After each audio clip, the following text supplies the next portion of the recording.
solo this week, guys. Yeah, we'll rock it out later. Hey, folks, I don't even know what episode this is. I think it's 11. 12. It's 12. Oh, 12. Okay. Well, welcome back to McGold-riffs, and I appreciate everybody coming back and watching this. And I'm continuing on my quest to meet and talk and jam with the greatest guitar players in the best guitar area in the country. Am I in the and wrong that is place Boston, yet? Mass. Yes. And I'm today with the great Joe Mack. It's Joe Mack here, whom I've been hearing about for many years, but just like a lot of these guitar players I've been meeting lately, I just didn't know him. You kind of hear the name, and it's such a great... And is that your real name? Yeah. Because it's a great stage name. Yeah. Joe Mack. It just sounds like a great guitar player. So let me give you a little bit of background on Joe Mack. It's about 10 years ago now. He entered crazily, like a crazy person, into a contest to play on the stage with Stephen Vai. And as someone said, as I read this entire review here, most guys didn't want to even enter the contest because who wants to get on stage? But I was just listening to this video, and we can't show the video, unfortunately, but I was just listening to this video as I was packing up, Joe. And I'm there, well, I don't know who's playing that, but that's got to be Steve Vai. So I looked over to the camera, and it was you. So it was great stuff. So... recently received the thrill of a lifetime from this Somerville Journal article in a paper there. The former Somerville, now Saugus resident, was invited to share the stage with the guitar virtuoso Steve Vai during a concert at Avalon in Boston on November 19th. I guess you were a St. Clements graduate, turned out to be the lucky winner of a sponsor by WAF and Guitar Center in Brookline, and what local musicians sent in a disc or a tape of their own music, and they won the right, and he got to play with Steve Vai, and you were toe-to-toe with him, man. You were toe-to-toe with him. So let me continue on. He had a CD. When did this CD, When I Think About Love, come out? 1999. 1999. So this is about 10 years ago. And it was reviewed by Todd Crosby of Boston Soundcheck magazine. They say imitation is the sincerest form of flattery. Well, on his new CD, Joe Mack flatters the heck out of some of the best to ever pick up a guitar. All originals here, but the influences are my favorite guitar players in the world: Stevie Ray Vaughan, Jeff Beck, B.B. King, Joe Satriani, and too many more to name come shining through on a brilliant CD. And is that still available? Can people get that? Mm-hmm. Isn't that like what? In fact, like I meant to bring them today. iTunes or something like that? Actually, if they contact me, if they get on my website and contact me, we're going to get into it. And is it joemack.com? joemack.com. Cool. Yeah. And this review goes on to say, I really can't say enough about this guy's playing on the CD. If you're a fan of blues, the electric guitar, or just good playing music, pick up the CD. No collection should be without it. And another review of the same album by Carl Russo of Performer magazine. It's great to hear someone who is a master at playing the blues. And again, I was talking to Joe earlier, and if you talk to shredder guitar players, they call you a rock guitar player. Yeah. And if you talk to a rock guitar player, if you shred it, they call you a blues guy. Yeah. And then the rock guys call you me a blues guy also. Right. And the blues guys call me a shredder, so it's like whatever you want to call me, just don't call me late for dinner. Yeah, he possesses, just playing with him just now, it looks like he can do anything. He possesses a classic blues style, characteristics of a stripped-down Stevie Ray style. Mack's tasty blues melodies bring a warm but aggressive feel to the songs on the record.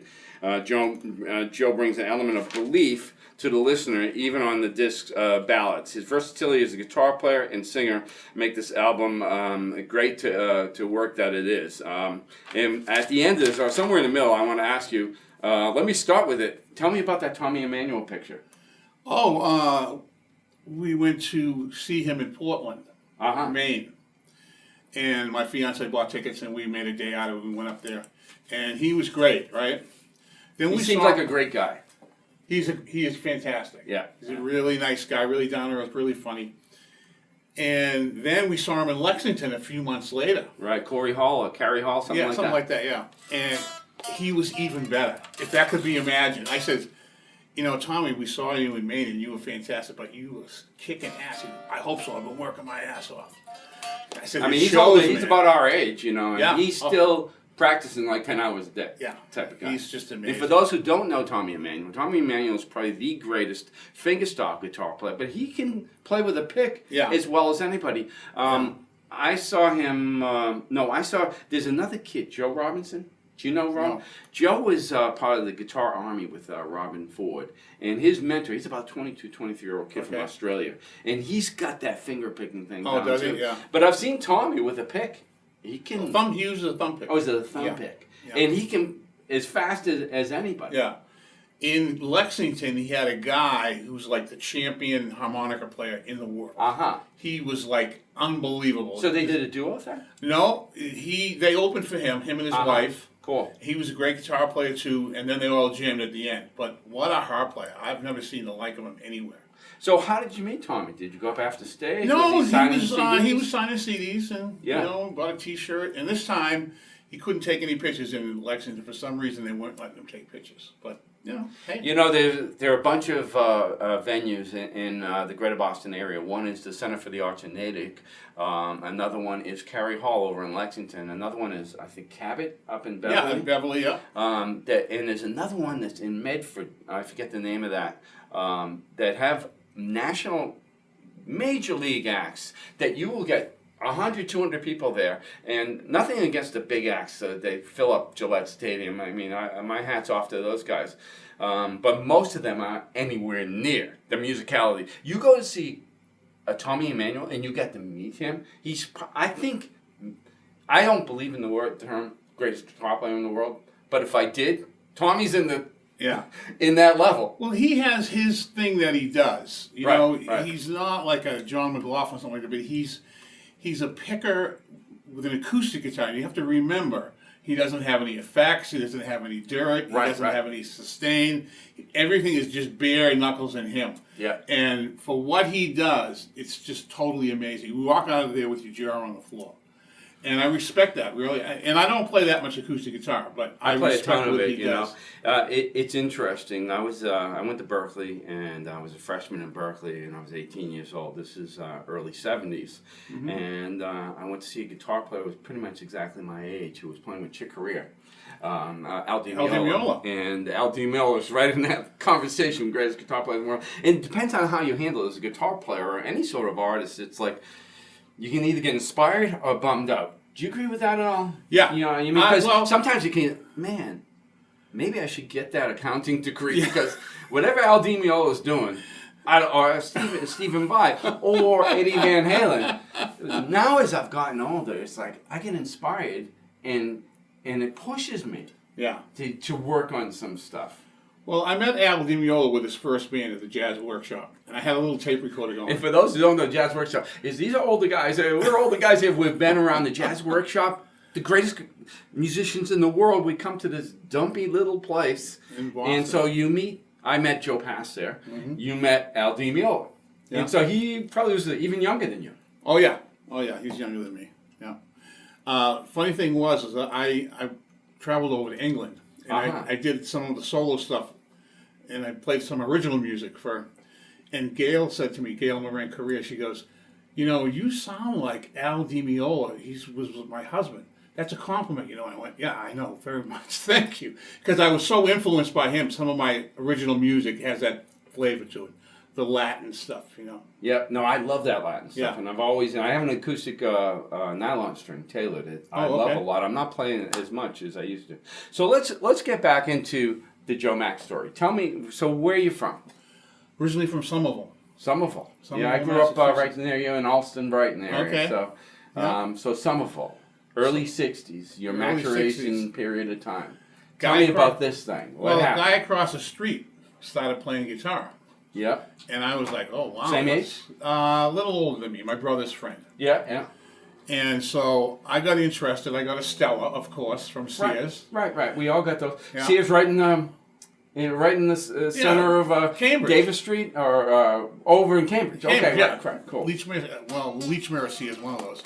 Anyway, so that coupled with, there was someone living on the third floor, a young lady, beautiful, gorgeous. Her name was Penny. Yeah. And she showed me a few boogie woogie things like, and I was like, I was in love with her and the guitar and the sound that was coming out. So I was like, okay, yeah, I like this. Yeah.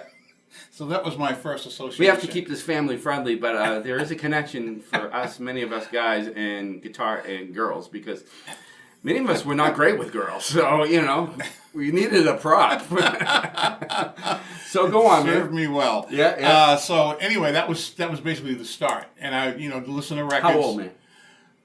12. 12. So that is the age. And the high age is 15. Yeah. The average age is 12. The young age is 8 to 10. Yeah. And again, to the parents at home, I don't know, I mean, maybe if a 6 or 7-year-old kid's into music, get a little piano they can bang on, because anyone can do that. Guitar is just, even the small guitars are tough for a 6 or 7-year-old. Right around 10, 4th grade or so, you can get your fingers around some of the open chords, but 12 is what I've seen. So 12 years old, I know how old you are, man. So that's Beatles time. Yeah, I mean, 64, like I said, 65, 66. everybody was going nuts over the Beatles. All the girls. Right, we talked about this earlier. So, yeah. So, I'm thinking, let me see, who else you got? Oh, Rolling Stones, cool. Yeah. And then Cream came out. I was like, oh, yeah, that's really good. And then the Kinks and all that stuff. So, in general, I don't gravitate towards, like, the most popular thing. Right.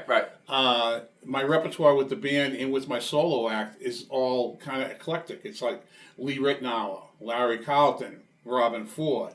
You just Jeff hit Beck. number 1, 2, and 3 for me. No, actually, Larry's number 1, Lee is number 2, and Robert Ford's number 3. Eric Johnson. I love Joe Eric. Satriani. All this kind of stuff that your typical band isn't going to be playing. I don't want to go off on a tangent, but you're interesting for someone your age, because a lot of our guys our age, we just never got into that shredding and Eddie Van Halen. I missed it because I was a Berkeley jazz guy, and I'm like, I don't know what the hell he's doing with that. And I've done this, what the heck, I got to watch my language here. with the tapping thing, I just skipped that, man. But you do a lot of that. I try to throw everything everything over the ages, Right. whatever come up with. And it's funny because I was doing a show somewhere, and I started off with, I programmed everything on keyboards myself, drums, bass, everything, all this stuff. Then I played along with that. I had a show called Rock Guitar Legends. And the first gig I had with it, the end of the night, you see those cartoons with the hands like this big. That's what my hand felt like, because it was like nothing but like soloing and playing all these really hard rock tunes, So anyway, someone said, "Wow, you played that Surfing with the Alien like note for note." I said, "No. What I do is I grab the melody, I grab the key signature licks, Right. because otherwise I'd still be working on the solo to Surfing with the Alien." And again, I've talked about this to some of the other guitar players. I was never a guy for note. It would drive me crazy. Yeah. And again, give me the key. If it's A minor, I'm good. And you grab the key licks. I can't think of the tune. I was just kind of doing a Santana tune, but grab that signature lick and then let it go. Yeah. That's being creative. Yeah. The only guy that I try to emulate note for note is Jeff Beck. Right. And I can tell you the tunes, like there's like 3 tunes. Somewhere Over the Rainbow, actually 4. I've never heard his version. You've never heard it? Never heard his version. Go on my website. I've been playing it for 50 years. So, Somewhere Over the Rainbow, Where Were You by him was another, like all harmonics and whammy bar. Goodbye Pork Pie Hat. Right. And Cause We've Been His Lovers. Yep. Now, I do a ton more of Jeff Beck, but like I said, I do the melody, I do key signature licks that have to be there, and then I play whatever comes to mind. Cool.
go back to the Joe Mack story again. Okay. So you're 12-ish. Yeah. You got your Sears acoustic. Yeah. And what happened from there? Well, I should mention that before I started guitar, I was playing piano. And reading and doing the whole 9 yards. Right. And then... Which is rare for guitar players. I started off legitimately, too, on guitar in 4th grade, but reading. Yeah. Reading right from the start, which helped me immensely as I got older and went to Berkeley. Mm-hmm. So, I used to go to a Catholic school. St. Clement's, I saw Clement's, that. Yeah. And where, Somerville? Yeah, it was on the Somerville-Medford line. And my brother was also taking piano. And he'd been taking about 6 months. I'd been taking about 2 or 3 months. Yeah. And the nun said to me, "That was great, Joe. I can't give you a gold star, though, because your brother will get upset." Yeah. Now, I didn't swear back so you're then. like 10 then. You're before guitar. Yeah, it was before guitar. And I just said to myself, well, I'm always going to be in competition with him if I do this. Right. And I'm not going to get the credit. So let me switch instruments. And that, I moved on from there. And were the times any influence that, considering that guitar was the hottest thing in the 60s? Oh, yeah. You turned on the radio. Yeah. Yeah. Yeah. So Just kind of I'm fell assuming into you're probably like me, I mean, I played a lot of sports. I did all that stuff, but for the most part on Saturday, I started playing guitar at 8 and I ended at 8 at night. Yeah. I was doing 12-hour days. My mother said, "Billy, can you come out for dinner? Billy, can you come out for lunch?" And I'm there, "Mom, I'm working on something." Yeah, I'll distinctly remember working on "'Cause You've Ended His Lovers" in my house. And it was in my bedroom, and I'm, the record back and forth. Right, we're of the age of the record back and forth, and we've talked about that, And a neighbor comes by and goes, "Sounds great, Joe." My mother's like, "Joe, it's a beautiful day. Why don't you go out and play?" I'm like, "Wow, I'm having a great time here." Right. So, what are you going to do? Were you an introverted kid? Met some Mets, Yeah. I kind of grew, as I grew older, I got more and it traveled a lot. I got more out of that, So tell me about the 15, 16, 17-year-old years when you're probably in some bands, right? Not really. I didn't get into doing bands probably 18, 19. I played frat houses. Wow. Yeah. So were you in college doing frat houses? No, I never went to college. I was in just out of high school. I think I went right to what would I work for? Boston Edison. Oh, so you were get on the Edison. That was another famous thing of my mother. Get on the T, Billy. Get on the gas company. So you got on the electric company. Okay. I was in the accounting department. Okay. So and I had hair down here, long hair. Yeah. So that's probably early 70s, right? And yeah. that's what we all had back then. Yeah. I graduated in 70, so right after that. Yeah. Yeah.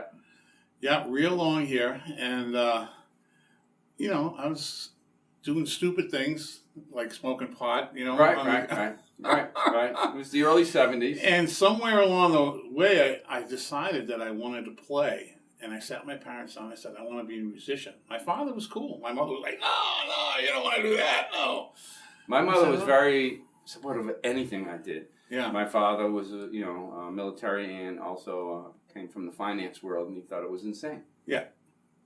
Well, this is funny. Probably, God rest her soul, she's gone now. But probably about 10, 12 years ago, I was going, I heard Home Depot's looking for people.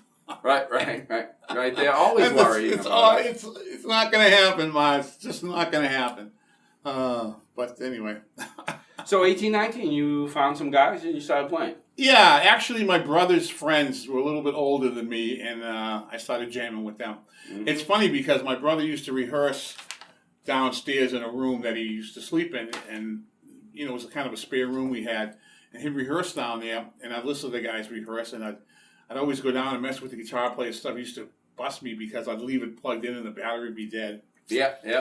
But I'd go down there and jam and listen to records and jam, just And it came to a certain age where I passed those guys, which was really kind of like, I was like, oh, wow, I guess that can happen if you just keep doing it. Right. And doing it. So just one of those things, you can't help but get better. Right, if you keep on working at it. You keep doing it, you can't help but get better. So, and I hope to get better Still. I'm still working on it, man. I'm still going back. Yeah, I'm going back to a lot of the stuff I started with way back when and relearning some stuff I've forgotten. So take me from there. What happened after that? Like 20s? 20s, I went on the road with a band. Actually, was in a couple of bands in Boston. It was with an all-black band called The Keys to Success. What kind of, was it R&B? R&B, soul, all that stuff. Was it a show band type thing? Like, kind of. Playing Holiday Inns around the country? No, they were very local, Cambridge, Roxbury type of thing. And then I got a call. I had a few opportunities to go with local guys. And then I got a call from this band that were working like all the time. They were Ted Charles. Remember Ted Charles? I worked for Ted Charles. That's why I was asking you about the I don't want to get in tangent, but I have some Ted Charles story. Do you remember 3 Mile Island? No. It was when down in Harrisburg where the nuclear power plant blew up. Oh, okay. And we were on the road for Ted Charles, and the town, we were in York, Pennsylvania, 10 miles away, and we were playing a Chinese food restaurant there. 5 sets. 6 nights. You know what I mean? Yeah. For Ted Charles. But we're on the road, and so the town, Harrisburg, was evacuated. And York, Pennsylvania, we had a non-mandatory evacuation. So the town essentially was empty. So we call our agent, Ted Charles. He says, should we leave? Nuclear power plant's going to blow up, and there's nobody here. He said, well, the restaurant's already paid ahead of time, so they want you to play. Oh, boy. And the Ted Charles, the famous line was, if it blows up, the whole East Coast is going to go. So, you're going to die anyway. So you might as well stay and get paid. And that's the famous Ted Charles. My other joke about that, man, was I was working. I did that for 2 years, and I was making $200 a week and spending $210. Yeah. It was like, so this is what it's like to be a musician? Yeah. So you got on the Ted Charles circuit. Yeah, it was with a band called Verger. It was 3 guys and a girl keyboard player. And the drummer sometimes played bass, and the singer sometimes played bass. Yeah. And I kind of found out it was in the wrong band when the drummer wrote out an 8-page chart for Ain't No Stopping Us Now. I'm like, really? I can't remember you think that you one. need I can't remember the Ain't No Stopping Us Now. We got to go. Yeah. I can't remember the chords of that, but it's a disco really tune. the whole tune. Yeah, it's a disco tune. So it's like, there might be a bridge I can't remember, but we as guitar players, he was a keyboard player. No, he was a drummer. That's even worse. Yeah, it's a disco beat. That's all you have to basically know. There was no stops, no nothing. Right. So anyway, that lasted a while, and then a friend of mine was hooked up with a band called Jamie Murad and the All Star Review, 8-piece horn band. You talking mid '80s, late '80s? Early '80s. Okay. So, yeah. And Jamie had a 4-octave range voice. He could sing Journey like nobody's business. Yeah. Sing the Tubes. Don't Want to Wait Anymore, way up. And we traveled as far out to Texas, all of Harrisburg, definitely, all that stuff. We worked for Ted Charles then, or was No, that was a totally different guy. He had his own agent. We went to Aruba, we went to Canada, we went everywhere with him. Cool. And the band was killing. Let me guess, 2 vans on the road. Or 1? No, it was more like 4. 4 vans? Yeah, because he had his for the PA. I had mine, and someone else had. Yeah, everybody had their own cars. What were you playing back then? I was were playing you a Les Strat guy? Paul. Have you always been a Strat guy? No, Les Paul, and I did buy a Strat while I was on the road in New York, as a matter of fact. But I was playing a Les Paul. I have a black Les Paul, and it's got a wear mark right here, like an oval from hitting just it. Banging it. You're doing that. What kind of music was that? We played Genesis. First of all, it was like show tunes and all that stuff. Then he got me in the band and was like, oh, I'm going to use this guy. So we did Styx, Genesis, the Tubes. He could sing Styx? Gino Vanelli. Oh, he could sing all Gino Vanelli? Gino Vanelli. Yeah, unbelievable. I'm going to tell you what I think about he'd do the hard stuff. Not that hit. We didn't even do that song. We did the more progressive. Because the band started getting into all kinds of stuff with the horns. We did Strap Hanging by the Brecker Brothers because we had a hot sax player. So it was a hot band. As a matter of fact, the musicians in Atlantic City used to come and see this band. Oh. And how big was that band again? 8-piece. Oh, so it was serious. Yeah. Horns? 2 horns? Three. Three horns on the road in a rhythm section, and what, a singer or two up front? No, just the one singer, and everybody, sing background, keyboard player, bass player. So early 80s. Now, did you guys do any originals? We might have done one or two. Wasn't a big focus point. It's interesting. I think about that because the band I was on the road with, the Todd Charles Band, was probably the best band I ever played with. And for some reason, we were just focused on being a commercial band and playing music. And it's like, why weren't we thinking about writing? And the lead singer had a couple of originals, but we never added them. And we should have been thinking about doing originals because I came back off the road. And the big bands were Cars, and nothing against the Cars, but basic stuff. Yeah. To me. Yeah. I like Elliot Easton, man. Yeah. But he would spend weeks working on those solos. They were composed solos. Oh, really? Okay. And I loved the stuff that he did. But so there was a lot of that punk rock. Not even punk rock was 90s. It was alternative rock, right. Whatever you would call that stuff. And to me, they weren't great players. No. And we were great players. Yet we weren't trying to get the record company. It's a mindset. Thing. Yeah. And when you're working 5-6 nights a week, you want that day off to go party or do whatever. Because we used to, and it was great. You spend a year on the road playing 6 nights a week, you're going to get a lot better. That's what I was doing. Yeah. That's what I did for a few years, right. And it's like boot camp. You have to get better or you're gone. Yeah. I remember the first time I tried to play Misty, or One Note Song, that stuff.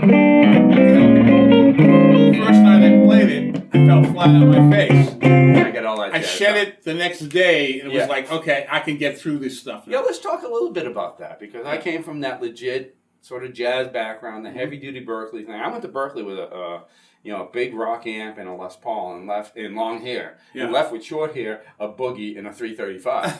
But I immediately went on the road, Joe. And had to relearn how to play rock. Yeah. Yeah. And I missed all those mid-70s bands. So I always wondered, why didn't I like Bruce Springsteen and a bunch of those bands in the mid? Because I was all jazz. Yeah. I was all jazz.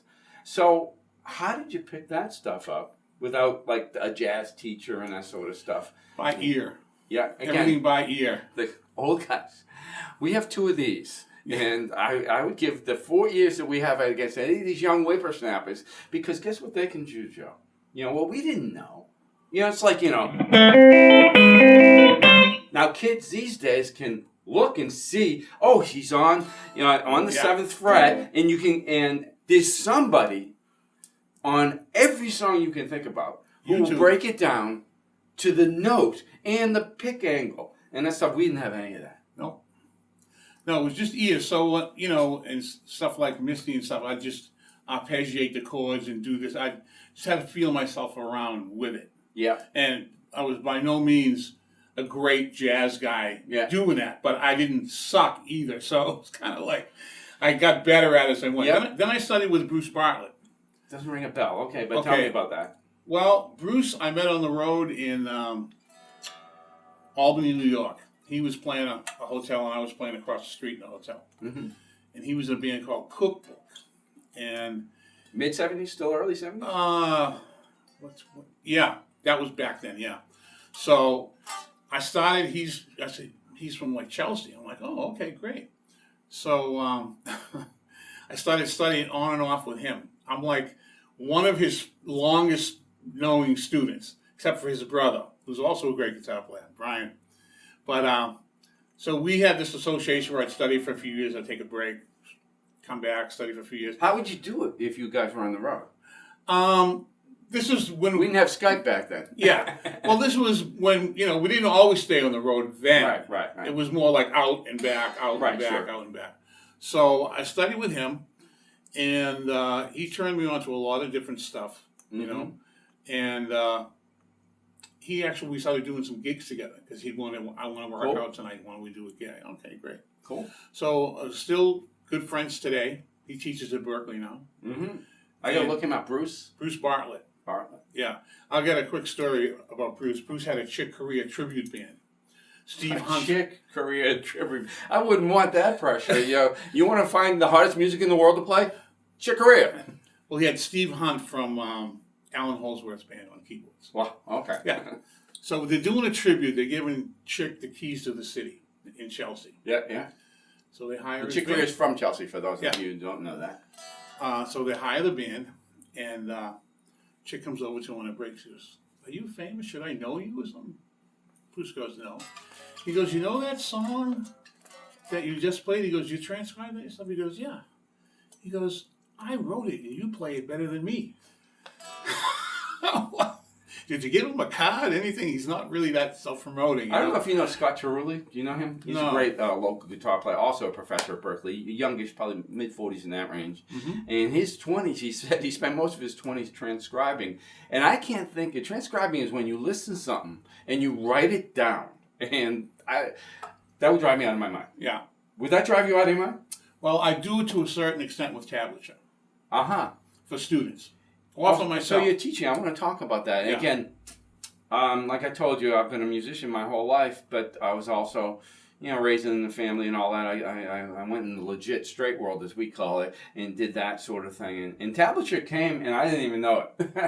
In tablature, I'm back teaching again, and I'm relearning a little of this tablature thing. And it's like, man, this is pretty exact stuff. Yeah. If you want to know exactly how someone plays something, this is the way to do it. Yeah. Well, between listening to it and having the tablature, you really can't go wrong. It's Right, kind of exactly. like, oh, okay, there's the bend there, and then you hear it, for the value of the notes and stuff like that. Mm-hmm. So it's very legitimate, Cool. Yeah. So tell me after that, working with that guy and studying with that guy, Yeah. where'd your career go after that? Well, I joined a show band that 20 years earlier, I didn't get the audition. I didn't get the gig. And Tell the people what in the back, because show band is a term from the 70s and 80s. Yeah. It's not a term you hear anymore. No. What is it? Explain what that means. It's usually a guy and two girls out front, and sometimes there's one, sometimes there's not. And you did kind of, production numbers, yeah, that kind of stuff. And there's always dancing going on, So anyway. Odd, like suits, orange, green, Mm-hmm. Yeah. So I stayed with him for a few months, and he was going to do a video and all this stuff. Yeah. And I said, look, his name is Joey Scott. Still friends. And I said, look, I really think I want to do my own band, so I don't want to get into this. And he goes, you're getting even for me for 20 years ago when I didn't take it.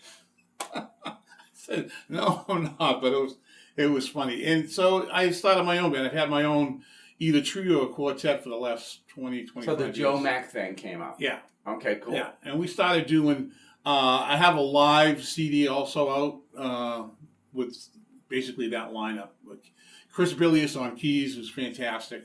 Local guy? Right next to me in the Hans, right down there, I could walk to his house. And Joe Pat was on drums for a while. Uh-huh. And I have this guy, Bill Drake, who, as a matter of fact, I'm working with him Saturday. He was with me. These guys were with me 10 years. Uh-huh. So, long time affiliation, so. When are we talking now? When did the Joe Mack experience come out? Probably 20, 25 years ago.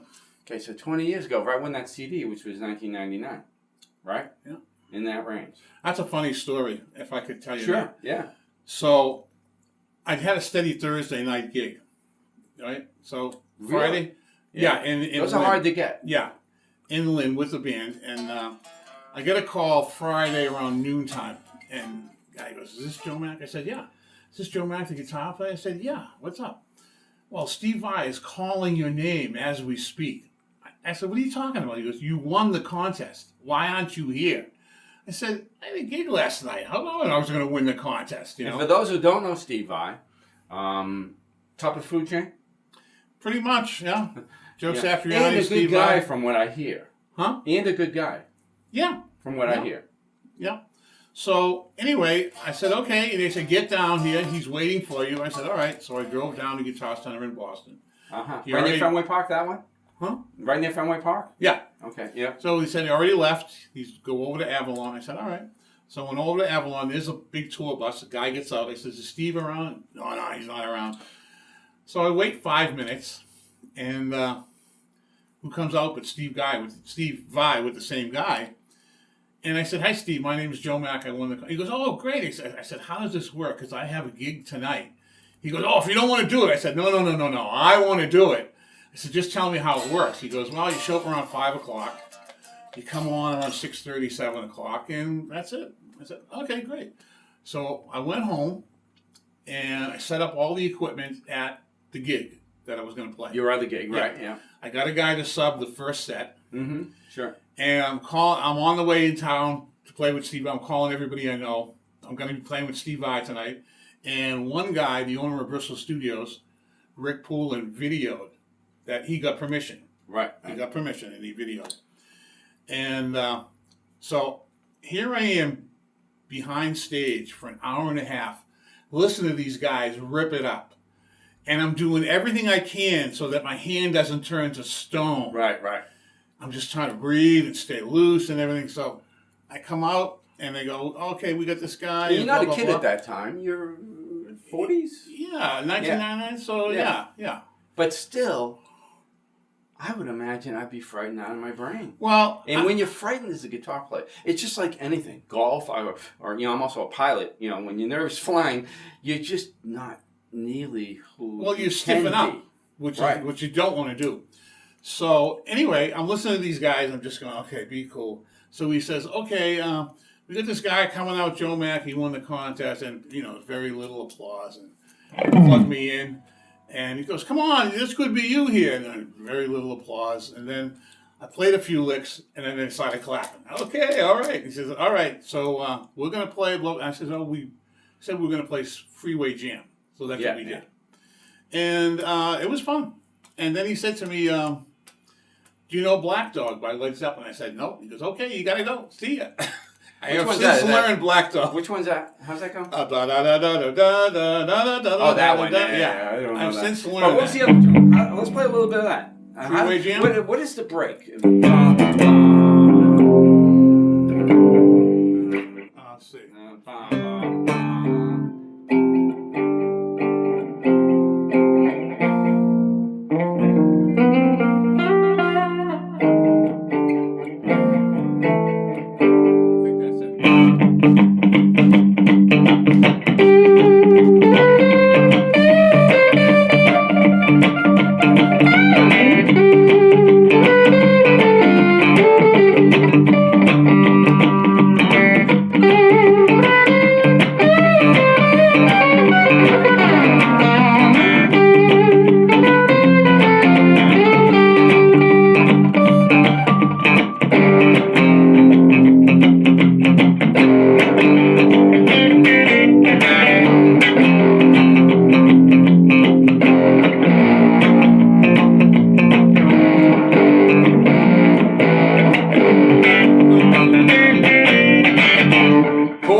So I guess you can't see that video on YouTube anymore because of, but if you go to my some of the site, big artists are tough about that. If you go to which I just did, the Facebook site. Yeah. You can see it it's there. Hidden in it says Mystery Man, so no association with him. Cool. Unless he sees this video. Yeah, I hope he doesn't, man. Yeah. So tell me more about the Joe Mack Band, how that's going. Let's bring me up to date. So you did that CD. Yeah. Where did that go? Did you get any A&R interest, any label interest? No. In fact, one funny thing, I forget which magazine, but they called me a shredder.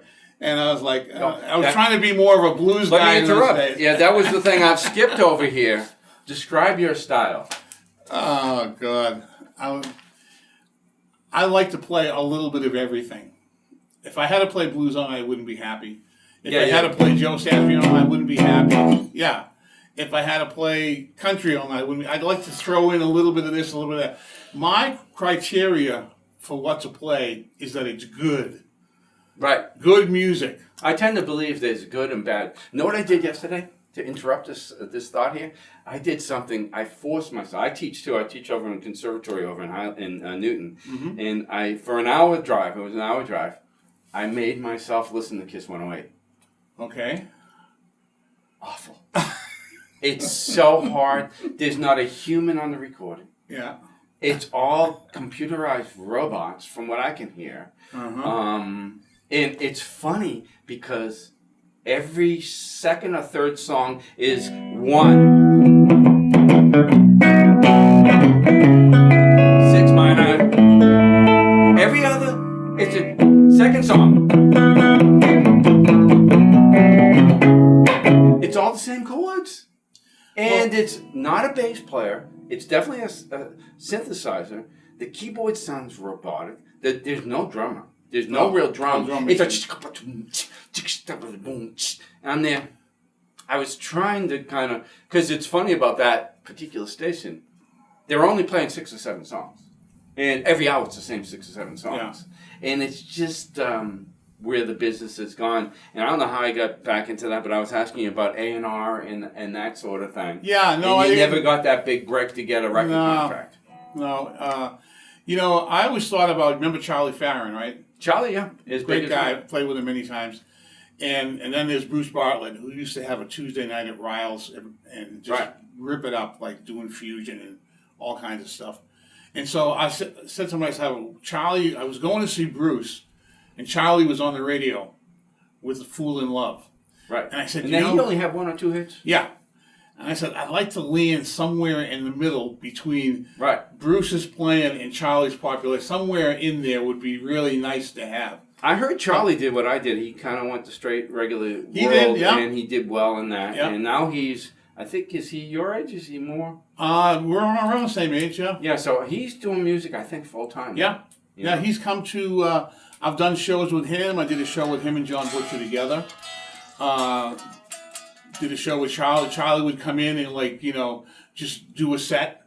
You throw him some dough for that. And he's trying to get out there as much as he can. Yeah. And he's one of the few guys I can sit down and listen to him play acoustic guitar and sing.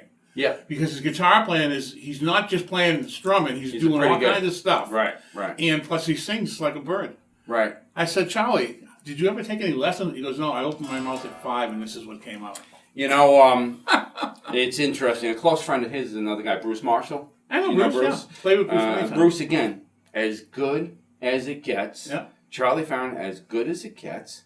They aren't Steven Tyler and Don Henley. Yeah. For what? And sometimes you got to work hard, but sometimes it's a little bit of that luck thing that. Definitely right time, right place. Exactly, and there's no sort of equivalence of how good someone is as to whether they're famous or not. It's So I want to talk about a couple of things right now. Yeah. Take me up to today. What's going on today? Okay. Who's in your band? Where are you playing? All right. So the next gig is the Chop Shop in Seabrook, New Hampshire. And I've never heard of that. It's a cool room. Yeah, it's a nice room. Yeah. And what kind of thing is it? Is it got a stage? Or? Oh yeah, big PA. Yeah. So you don't have to bring a PA? No. Okay, so this is a good level. Last time I played there, I opened for John Butcher and Friends. And then at the end of his set, at the end of the night, he had me come up and jam. And we've mentioned John Butcher also, and again, he's locally famous. Yeah, oh yeah. Famous, great guitar player. I don't think he ever got that big break either. He did a tour opening, told me him and his bass player or drummer were sitting by the open flame on the stove trying to get warm, and he got a call to open for Jay Giles. Oh, cool. So that was like a big break for him. Yeah. And he did that, and he did a lot of movie production and stuff like that. And he got a contract at all, or was he with a label of any? Yeah, he was. I'm not sure who he was with, but he, nothing against any of the other guys I've worked with, but we laughed and we laughed and we laughed. We had a great time. Well, let me say this. Does it concern you at all that guitar seems to be diminished these days from its plateau in the 60s and 70s and 80s? Yeah. Because it's just not, I don't know if kids are, I'm talking to a lot, you're teaching now. Yeah. I'm not seeing the sort of popularity of guitar. Well, we grew up listening to guitar music so we got inspired. Exactly. And I've had some students that they wanted to learn those kind of tunes. Allman Brothers, Joe Satriani, Jeff Beck. Yeah. And I have a kid that auditioned for Berkeley. He got in, decided to go. Patrick Murray decided to go to Brown University because they had a better business program. Mm-hmm. They're still in touch. And this kid, I can imagine whoever auditioned him at Berkeley, because he did Steve Vai tune called Crying Machine. Mm-hmm. Different time signatures, different keys. They must have just went who the hell is this kid? Who the heck is this kid? I got a buddy of mine that I graduated Berkeley with. I think he's maybe a year older, and John Bowen, who's a teacher over there right now. He says neither of us could get in now. It's so good. Yeah. And Berkeley's an international school now. So you're really competing against players all over the world. Yeah. So Chop Shop. So Chop and what Shop, else is going on? and Are I'm you guys using- working a lot? It's like it comes and it goes. It comes in spurts, and I'm doing a solo gig on Sunday at a place called Casa Tequila in Salem. Mm-hmm. So I mix it up, whatever, blah, blah, blah. Like I did a thing for the City Winery 2 Sundays ago, September 1st. What'd you do there? Because that's I like did a big duo room. there. No, it was outdoors. Outdoor gig. Yeah. And I did a duo. I grabbed someone I knew as a singer, and we just basically talked over them. You know this tune, you know that tune, okay. We made a list, and I used the backing tracks for that. Yeah. So. Cool. Yeah. So, it's like I did a library yesterday morning. I've done libraries. 11 o'clock in the morning. Yeah. Did basically a concert. I explained, I said, this is a whammy bar and this is a harmonic. That kind of stuff. And I took them through a couple of little things explaining, like I do tunes by the Allman Brothers, I do this, I do that. Which library? Tewksbury. Cool. Yeah, it's an agency that I work with called Bright Set Entertainment. Cool. Hi, Cassandra. Cool. So, So, we've done libraries with the band, too. Mm-hmm. It's an hour gig. I'm with you, man. I'm doing it myself, those sorts of things. So let's talk about gear quickly. So what are you using these days? Is this your main axe? This is my solo main axe. Because it goes good with the effects. Because I'm doing all acoustic on my solo stuff. Yeah, no, I don't do any acoustic on my solo stuff. Cool. And you have all kinds of effects down there on the floor. This is the Roland ME80. Yeah. And looks complex, man. You know what? I'm the kind of guy, I'll get something that works. I'm the same way. Yeah, it works, I don't touch it. This is it. And I have one in my solo rig, and I take one out to jam. Cool. So, and the live gig is have a Phil Kubicki guitar. Mm-hmm. It's got a big hole in here because of me playing it. Yeah, yeah. And I use a Mesa Boogie Maverick. And I have a. And what's that? Is that 50 watt, 100 watt? Is it a headed or a combo? It's Class A 35 watts. 35 watts. I haven't had it up over half anywhere. Really? No matter where I go. Are you micing the amp or? If it's a big venue, like Saturday night, we'll mic. Chop Shop. Will you have a sound man for that gig too? There's a house guy. Cool. Yeah. So it's a pretty simple setup with your rig, right? Very simple. Basically, older I get, I'm the same way, man. Simple is better because clean and dirty. My brain is not what it used to be, so I got to be simple. And I mix it up, and get great sustain with I use a distortion from the Mesa Boogie. Yeah. And get great sustain from that. Getting overdrive from that. Yeah. And so who's in your band? So Saturday is Sparky, Mark Sparky Sandler. So you're not with all regular guys? You have. Well, he's my regular drummer. Okay, cool. And then Bill Drake is on bass, who my guy couldn't make it. My regular guy is Ronnie Belbin. Okay. So it's Sparky. So do you rehearse with a sub guy, or is he winging it? No, he knows the shit. Okay. Yeah, he's been with me long enough, and he's been subbing long enough that he knows. And what kind of tunes are you doing? Are you the lead singer on this? Yeah. Cool. Yeah. What kind of? I haven't heard your voice yet. What kind of voice stuff? Well, let's see. We do Allman Brothers. We do Santana. We do Jeff Beck. We do Joe Satriani. We do Stevie Ray Vaughan. Cool. And then odds and ends here and there, Cool. So yeah, it'll be a mixture of stuff. Cool. So how about this for it?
All right. Thank you, Joe Mack. We'll see you next time.